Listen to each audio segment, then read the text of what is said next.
यदि आप अपनी ज़मीन बेचना चाहते हैं, कभी भी भविष्य में बेचना चाहते हैं, तो ये वीडियो आपके लिए बहुत ही महत्वपूर्ण है। ये जानकारी इतनी महत्वपूर्ण है कि आपको शायद कोई बताएगा नहीं। तो देखिए, ज़मीन बेचते समय, अपनी ज़मीन बेचते समय आपको 3 चीज़ों का ध्यान रखना है। कौन कौन सी चीज़ों का?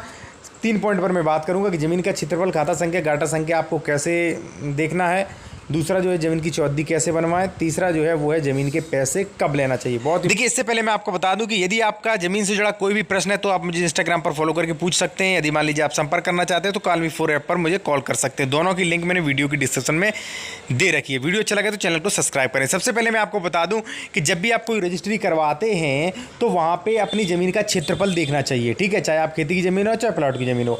मान लीजिए आपकी 2 वर्ग फुट का 2000 वर्ग फुट का भाई प्लॉट है, उसमें से 800 वर्ग फुट बेच रहे हैं, तो आपको वो रजिस्ट्री पढ़नी चाहिए। जो रजिस्ट्री लिखाई गई है वो आपको स्वयं पढ़नी चाहिए कि भाई इसमें जितना मैं बेच रहा हूँ उतना ही वर्ग मीटर, वर्ग फुट या जो भी है उतना ही दर्शाया गया है या नहीं।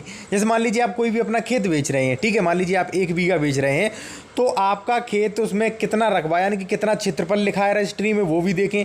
किस गाटा संख्या में वो भी आप देखें, क्योंकि ऐसा नहीं पता चले रोड के पास कोई गाटा संख्या, आपका जो अच्छा खेत है वो गाटा संख्या डाल दी गई, आप कोई दूसरा बेच रहे हैं। तो आप अपना गाटा संख्या देखें, खाता संख्या देखें और कितना क्षेत्रफल उसमें रजिस्ट्री में है वो भी आप स्वयं देखें। अगर आप नहीं देखना चाहते हैं तो आप किसी जानकार व्यक्ति को लेके जाएं, वो आपकी रजिस्ट्री पूरी पढ़ के आपको सुना देगा। दूसरी जो है वो है ज़मीन की चौहद्दी कैसे बनवाएं। तो देखिए, ज़मीन की चौहद्दी पर भी आपको ध्यान देना है, यानी कि जो भी नक्शा बनाया जाता है आपकी ज़मीन का कि पूर्व में कौन, पश्चिम में कौन, वो आपको देखना है कि भाई कि किस तरफ रोड है, किस तरफ वो है। तो ये आपको ज़मीन की चौहद्दी जो है बिल्कुल सही अपने अनुसार। और मान लीजिए आप जो है रजिस्ट्री जब लिखी जाती है पूरी भाषा, तो आप रजिस्ट्री के लास्ट में देख सकते हैं कि ज़मीन का जो भी पूरी डिस्क्रिप्शन है वो कैसे दिया गया है। ठीक है, जो लास्ट पॉइंट और सबसे महत्वपूर्ण पॉइंट है वो है कि ज़मीन के पैसे कब लेना चाहिए आपको। तो देखिए, सबसे पहले मैं आपको बता दूं कि ज़मीन के पैसे आपको चेक द्वारा मिलें या नकद मिलें, इससे कोई भी फ़र्क नहीं पड़ता है।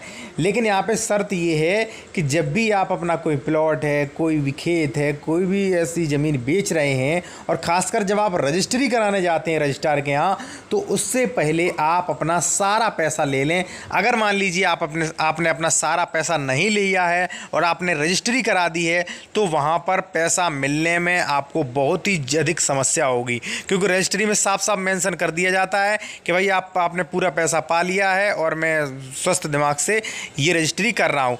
तो रजिस्ट्री कराने से पहले ही आपको ज़मीन का सारा पैसा ले लेना चाहिए, चाहे आप उसी दिन क्यों ना लें।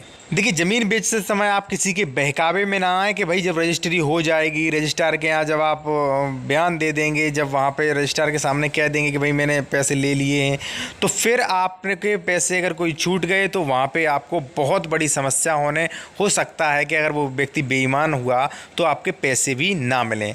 दोस्तों, वीडियो अच्छा लगा तो वीडियो को लाइक करें, चैनल को सब्सक्राइब करें, और यदि आपका कोई क्वेश्चन है तो कमेंट बॉक्स में अवश्य लिखें।